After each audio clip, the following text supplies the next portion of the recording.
Okay,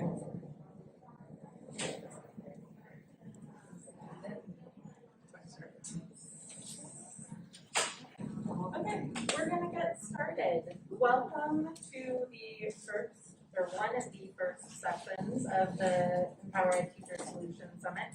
I'm Patricia. I'm the lead organizer at Empower Ed. I'm in my 10th year of teaching, and I'm also a graduate student at Georgetown. And I'm Gabrielle DuBose, teacher facilitator with Empower Ed, also board member, currently teaching year 30-something. Congratulations. Thank you.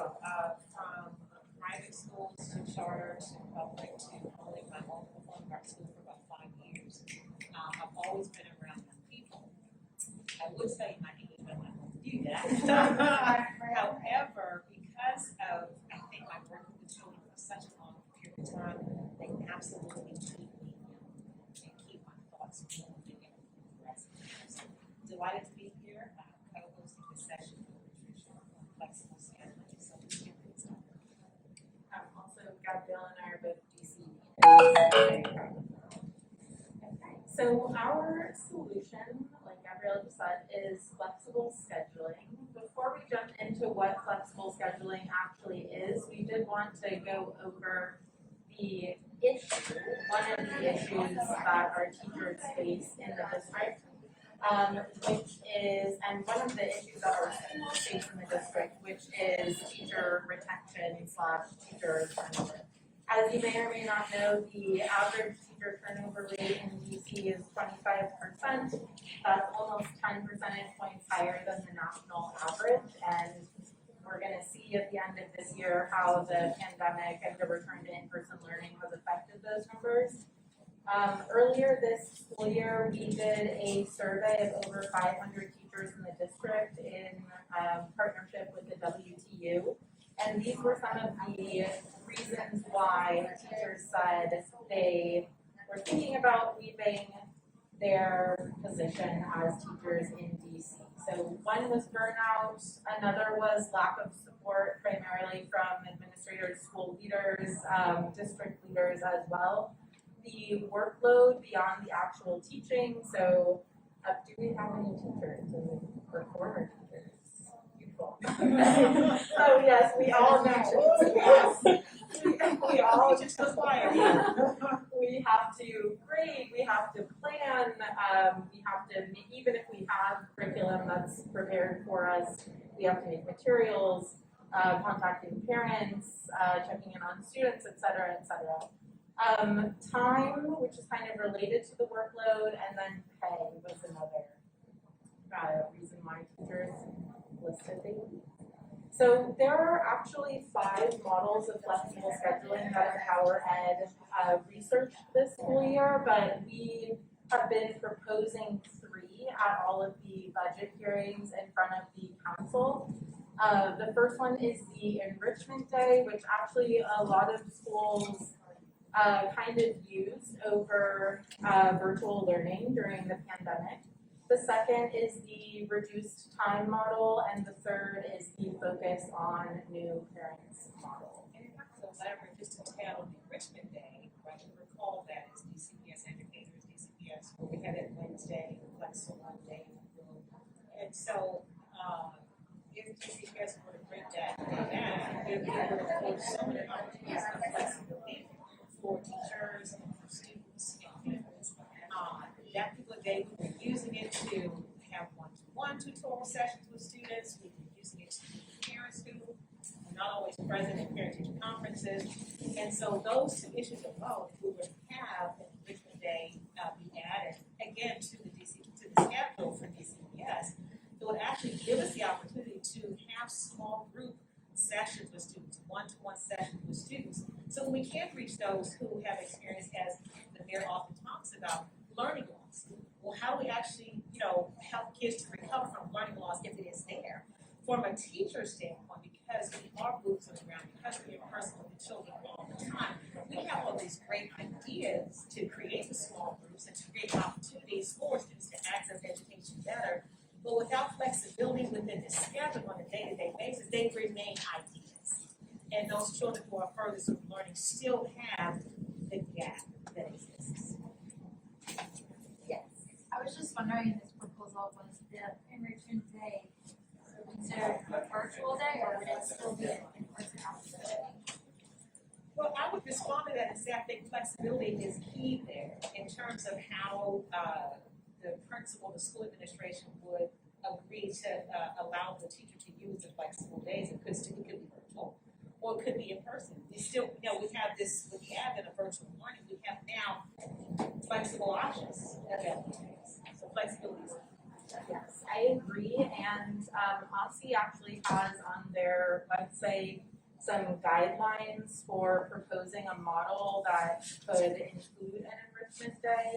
There's also several charters that use a version of this already. The charter where I work, we have early dismissal every Thursday, and we do add those hours back onto the days and the rest of the week.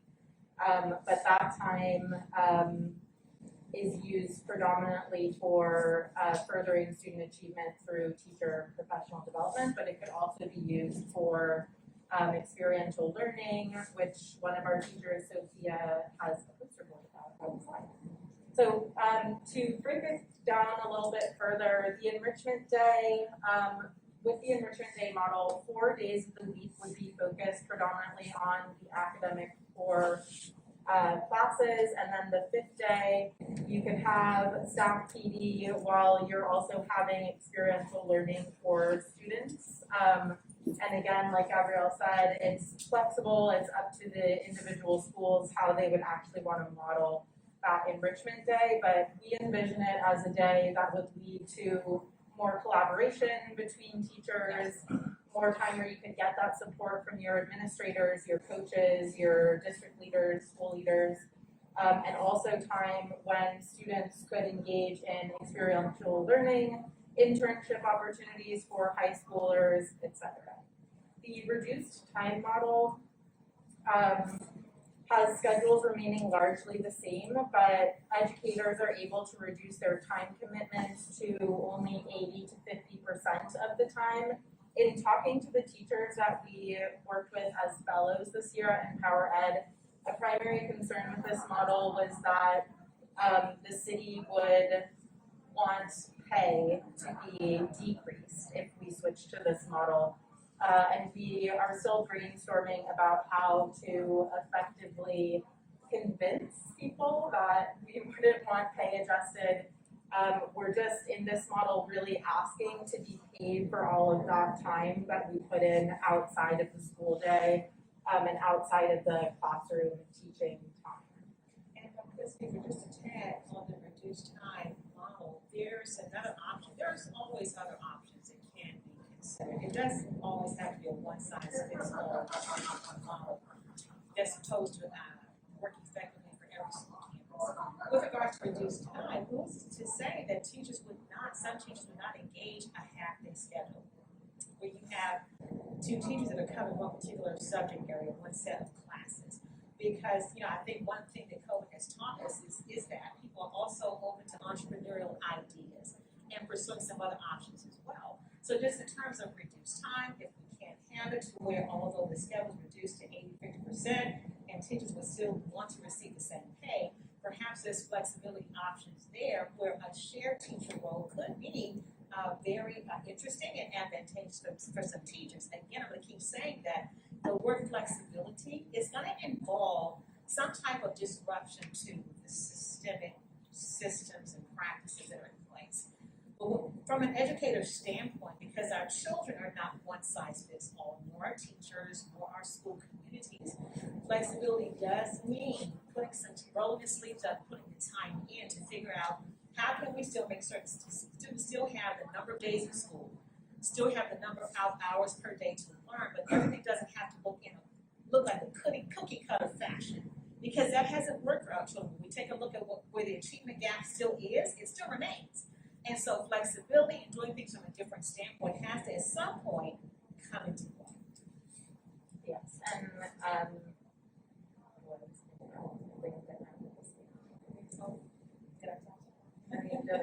was going to ask me about cookie cutter. It'll come back. Okay, so for the new parents model, it's very similar to the reduced time model, but it would be offered specifically to people coming off of family or medical leave, to help kind of ease their transition back into the workplace. There are a lot of new parents that do decide to quit teaching once they become parents, and we want to address that by offering this. So why should we implement flexible scheduling? Well, number one, in that survey that we did at the beginning of the school year, it was the number one factor that teachers said would make them want to return the next year, even if they were considering leaving their position. Secondly, or I think just to add to the first one, in general, we do believe that these models would help retain teachers because it would alleviate a lot of the issues that they said were making them consider leaving their positions. It also increases experiential and vocational learning opportunities for students of all ages, which Gabrielle just talked about. And it can help reduce the outside of class and outside of work workload for teachers, which can help reduce burnout, which will allow for better teaching, right, and better academic achievement of our students. Finally, it also allows for more meaningful professional development and teacher planning, especially if you were going to use the enrichment day for to have professional development at your school. Your teacher leaders, your coaches, your school leaders could create professional development specific to the teachers at that school rather than doing the, I know for DCPS, district-wide PDs that a lot of teachers don't feel like is useful or applies to them, especially after their first year of teaching. So let's hang on here for just a second, just to say that, if you look at the previous slide, go back to the previous slide with that 80 to 50% reduction in time. A teacher's time doesn't end when the school day ends. Classes end at 2:15, 2:30, 3 o'clock, whatever the case may be. Teachers continue to work after that time, like all the time. This is what happens. So in terms of flexible scheduling and there being an opportunity for teachers to have a reduced time within the confines of the school day hours, and still be compensated for it. There's much to be said for the after school hours that teachers spend all the time. I've been in this profession for 30 years. My mind is constantly on what else I can bring to the class. How else can I be creative? Using my own money to go to Michael's, this place, that place, to create whatever it is I know my students need, but I'm not compensated for that time. So I think there's a larger conversation too that can be had for if the school hours are able to be reduced for a teacher, as long as the students are still producing in class. Because again, a teacher's school day does not end at 3 o'clock. It continues even over the weekend. I don't have a stop button. I need to find one, but I don't have it. Yes, sir. Can you all hear me? Yes. I'm Frazier O'Leary, and I'm speaking from a retired teacher standpoint, because one of the things that you have to have is you have to have the buy-in from your administration, your local school administration, all right? And when I talk about flexible scheduling, I was an AP teacher. And once we went to block scheduling, those of you that have taught AP or any kind of, it's a death knell for trying to teach because you can only teach it for a half a year. So I got my principal to agree that I would teach my class at 7:45. Now that's back when schools were at 9 o'clock. And so I would meet with my class every day at 7:45 for the entire year, so that we wouldn't, I'm not saying that it got great AP schools, that's not what happened, but it got them an awful lot of writing and reading, but I got the buy-in from the administration. When the last year I taught, 2017, was my best year of teaching in 50 years, or 47 years, or whatever. But the worst thing that happened was leak. You all ever heard of leak? Yeah. Oh, can we talk I'm just about kidding. it? Right? But I got the okay from my administration for two things. I was able to teach AP Lit to all of the seniors, special ed, English language learners, and other students, everybody. But it was on the block. But I was also able to teach a creative writing class at 8 o'clock in the morning, which besides being a fabulous class, kept me out of leak. And I hope we don't have any. You have to be creative in your manipulation. And that's because I can't imagine our school system agreeing to something like that for everybody. But you have the individual, but you gotta have buy-in from the leaders of the school. And you have to phrase it in a way that it makes them look good. I'm sorry about being real technical about it, but that's how you have to phrase it. Thank you so much for that input. We really appreciate that. Yeah, because there's a lot to be said about school administration buy-in, and it seems like from OSCE's perspective, there's guidance on flexible scheduling with regards to perhaps a half-day, if the school files a waiver to receive that half-day option. I'm assuming that's every week over the course of the school year. So there's some, implication that flexibility can become a conversation. So much so that if, the lead time is there within the teacher's schedule, as well as the MTSS every month, we have to meet those particular meetings. But at that time can be used for planning for enhanced outdoor learning experiences for the students, or even taking the kids on some outdoor learning experiences at those particular times. We can stay on the agenda, on the calendar, but if we have the flexibility within the classroom with OSCE and DCPS sanction permission and the school buy-in from the administration, then teachers can begin to use their time in a better fashion, so we're actually experiencing flexibility. And I would also like to add, there are a number of schools, DCPS schools, that are part of the reimagining program right now. I know Baloo and Anacostia are on that list. I'm not sure the other schools, but some of those schools are reimagining with forms of flexible scheduling. And though that program is giving them the resources that they need to plan this model, what we've been asking for in our budget hearing testimony is the resources and money to also implement these models. So we've also done a number of we've done a lot of reaching out and surveying of school leaders in DC. So on the two ends, we have some feedback on flexible scheduling from school leaders. And then in the middle, we have some comments from that survey that we've been referencing that we did with the WTU. This is what some of our key stakeholders think about flexible scheduling. Give you some time to read through comments from teachers.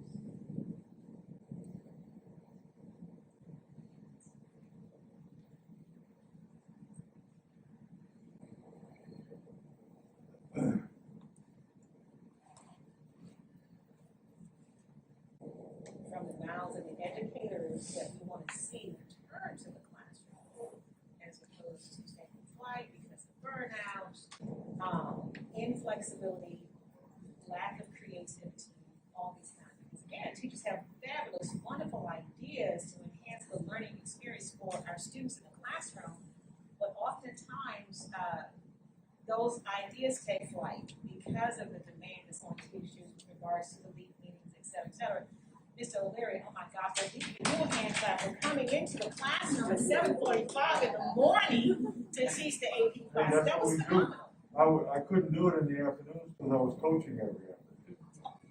But the whole thing is about, like you were saying, and whenever the bell rings now, 3:30 or whatever, it's not like all the teachers run out of the building and stop being teachers.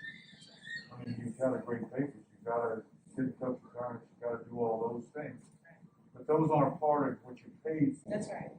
So you can't, and the nice thing about all of you now is I'm sure it's not as working a salary as it was when I started teaching, but and it's probably as equitable or whatever. But you know, DC teachers are paid much better now than they were back in the day.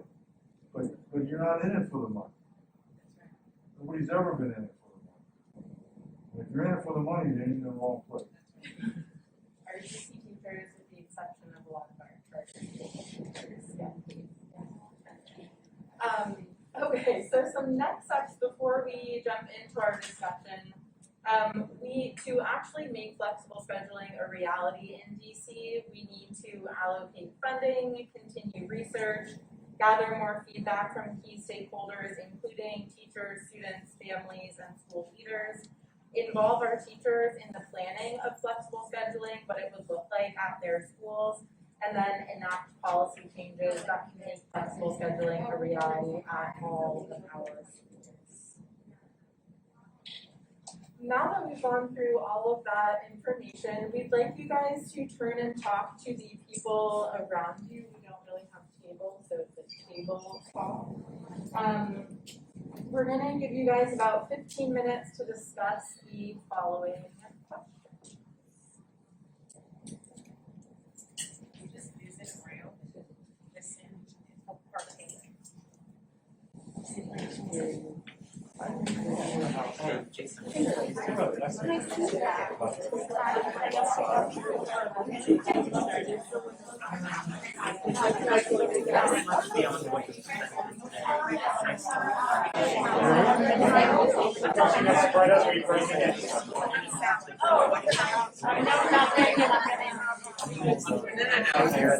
These are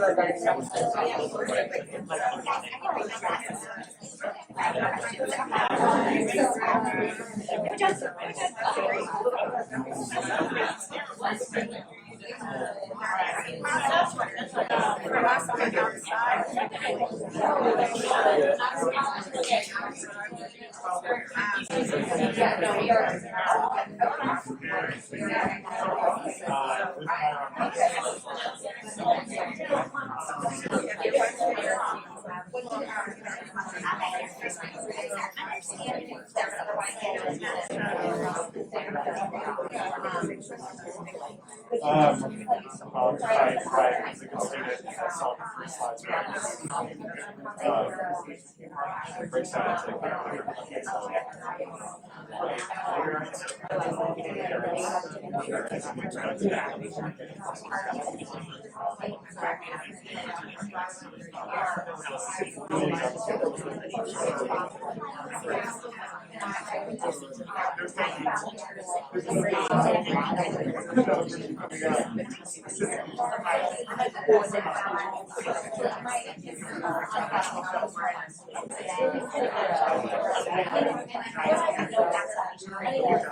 what I really ever hear is like the idea that there needs to be more in the school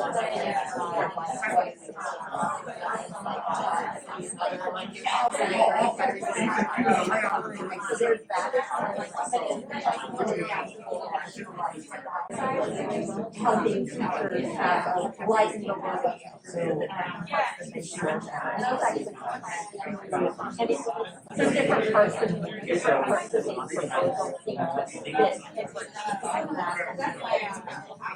more, you know, I mean, I so I love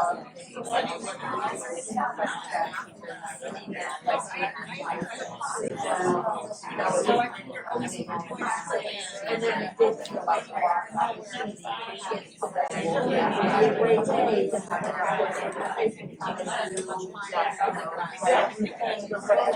whatever happens,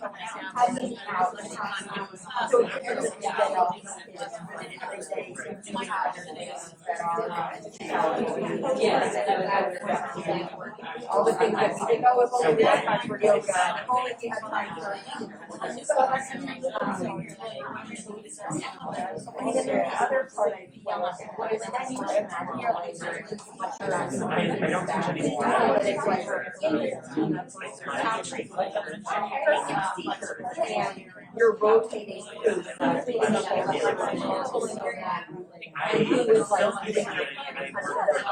You're all working all day, but you're not putting time in.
We're gonna take about 1 more minute.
All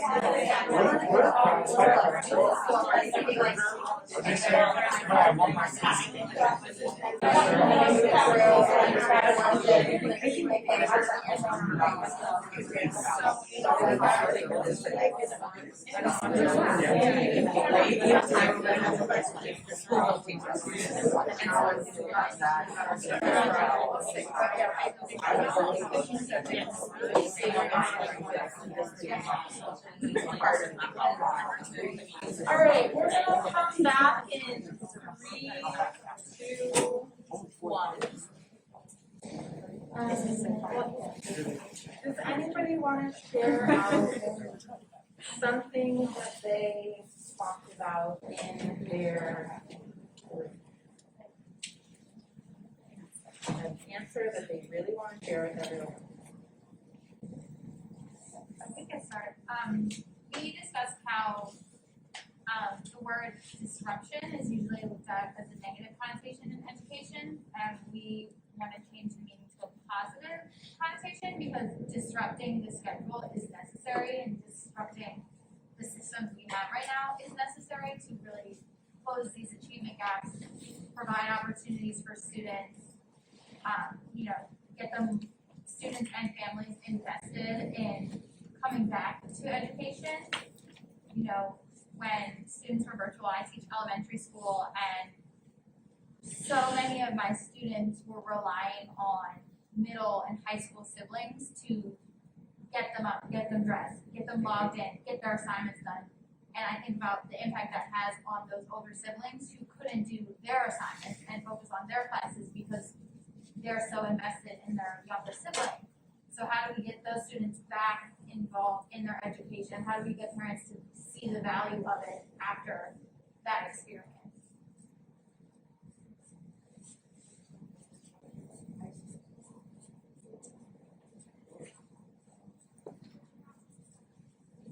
And I can piggyback on her to a degree. Disruption is applicable at all grade levels. We talked about how the traditional Carnegie unit no longer functions in 2022, and that anything that happened in the education landscape prior to 2019 is outdated because we're in a landscape that can't speak on this landscape that no longer exists. So understanding that homeroom at 9 periods for 50 minutes a day, 5 days a week, no longer makes sense. That if we want to create a pipeline or even an attraction to a college career track, or college and or career track, that the school schedule should be more reflective of what the real world looks like. Tuesday, Thursday, Monday, Wednesday, Friday, Tuesday morning physical, Thursday afternoon virtual, and all of the different things that you can do with that type of time, that you can manufacture that 58 in an organic way versus it being shoehorned. But it requires shared collaboration and active listening.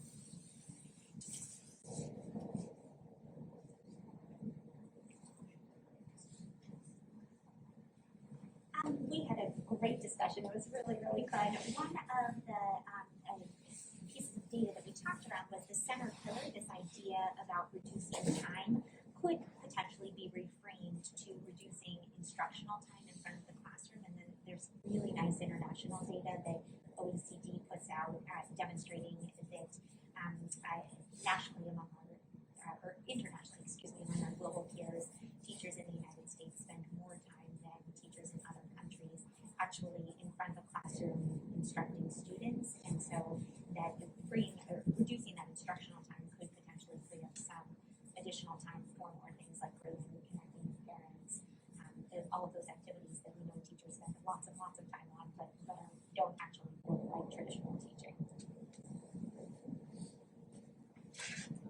We talked about that as well, that the sense of life.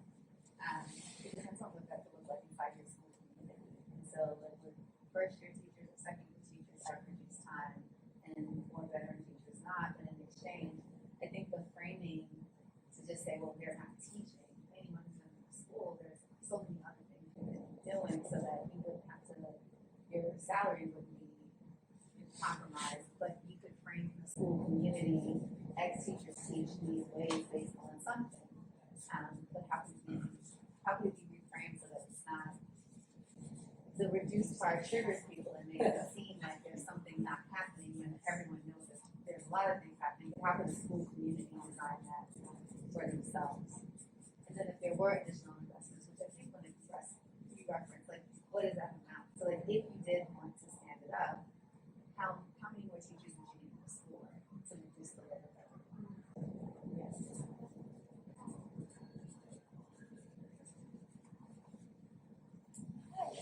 Hi everyone. I think a lot of you guys have so many interesting perspectives. Hearing you all, one consideration that came up was seeing how a large influence for school scheduling is like the workforce schedule, right? So you have the 9 to 5 job traditionally, and kind of how that's reflected in schools, like you have the 8 to 3, 8 to 4. Coinciding with that. So I think it's interesting. I know over here there was a comment made like school scheduling should reflect the real world, the real life. But in a certain sense it kind of is. So not to say that I'm advocating for one particular iteration of it, but I think it is like a large consideration. How much does flexible scheduling bode poorly on, you know, like the real world 9 to 5 job where like that may not be accommodated, you know, to that real world situations. So in other words, with flexibility, making certain that we don't create an artificial expectation, perhaps, or Yeah, exactly. Like how much is it based in the realism of like what life requires of us? If I do have a 9 to 5 and I'm a single parent, you know, and my child has a flexible schedule, what accommodations are being made accordingly? This might be a little bit more difficult, or it just needs to be a more intricate plan around that. Isn't that a space where we could involve more experiential learning though? Like having the time, money, and resources, if we're not doing this 8 to 4 every single day, then for students who do need a space to go, like especially elementary, you know, you can't just send them home on their own. Like we had outdoor learning experiences, partnerships with farmers markets, composting, the Smithsonian, things like that, where they could provide more opportunities. Like, is that something DC could put more time and effort into? well, yes, and to go back to Mr. O'Leary's point earlier, it depends on each individual school campus. I want to see if this is a greenlit situation where schools can implement and create flexible schedules, which is going to benefit teachers and students. Then at that particular school campus, the understanding is this is what our flexible schedules are going to look like. To bring in those real world experiences and those outdoor learning opportunities for our students, because our kids are not antiquated. You know, life is not that way. Life changes, life ebbs and flows and breeds and all those kinds of things. So that also should be introduced into the school environment, which takes a lot of stress and pressure off the teachers who are trying to meet these mandated schedules, when at the end of the day, the reason why we're there is to educate the children. That's the focal point. The bureaucracy gets in the way in terms of accessing federal dollars and butts and seats and blah, blah, blah, but yet we have this learning loss thing. So how do we actually put our arms around that if there is learning loss? Because we know it does exist with those students who are furthest from opportunity. Well, we can't keep, trying to push them into a system that's not going to allow the time and space for them to actually embrace learning, touch it, or reach it. And the system's not designed for that anyways.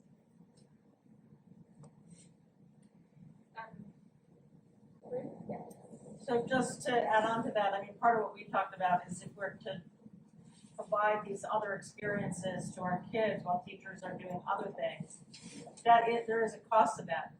Whether it's the bringing in of, hiring of additional teachers or the partnerships, and it's both either a funding issue at the school level, they need the funds to be able to do that, and or probably both, you need some support at the district level, at the LEA level, to say, here are some options that make sense for you, we've scoped them out, blah, blah. Yes. Hey, how's it going? Hi, I'm Sam. It's Monica. We talked about how do we kind of bring the idea of like flexibility and equity together, because there are already public schools in our city where teachers are getting extra release time because programs are coming in regularly to like work on enrichment things with our students. So as someone who doesn't teach at a school that is next to a Smithsonian museum or doesn't teach at a school who already has existing partnerships, how do we make sure that we, in providing this quote unquote flexibility, we aren't actually just saying to principals like, good luck, find a new program. So we were saying like, how do we create like a district opt-in model that's of quality, where it then doesn't become like, and especially in a school choice environment, now families are like, oh, well, this school has a partnership with the Washington Youth Baseball Academy, and my neighborhood school, I would just have to pay for aftercare on those days. I don't know of any family or person actually who wouldn't be like, let's go play some baseball, kiddo. Which then drives down our enrollment numbers in our schools where those kids also deserve quality and those neighborhoods also deserve quality schools. So how do we bring those together in a way that is like sustainable for principals as well as teachers, and create a model where kids are learning important things, having good experiences equitably across the city? And thank you all for participating in the discussion. These are a couple of things that you can do to help us continue this conversation.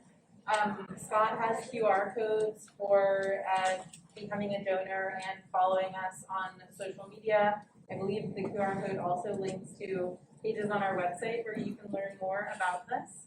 And then in our last couple of minutes here, we'd like you to add to this Padlet if you feel inclined and inspired to do so. The QR code is there, you can just scan it with your phone. I believe the Padlet, a link to the Padlet is also on our website if you would like to add to it later. And thank you all so much for coming. Let's give a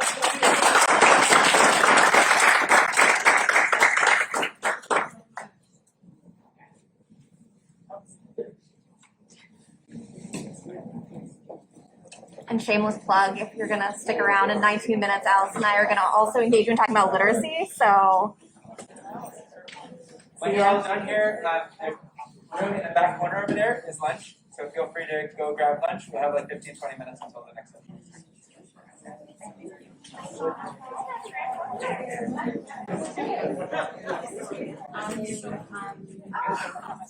Saturday, I'm sorry.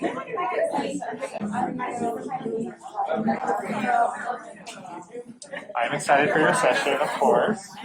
Practice twice with two different types of teachers. And it's like, it's weird because I'm also worried that it's exactly what I want to talk about with everyone all the time. Like I go out to lunch, so. Oh yeah.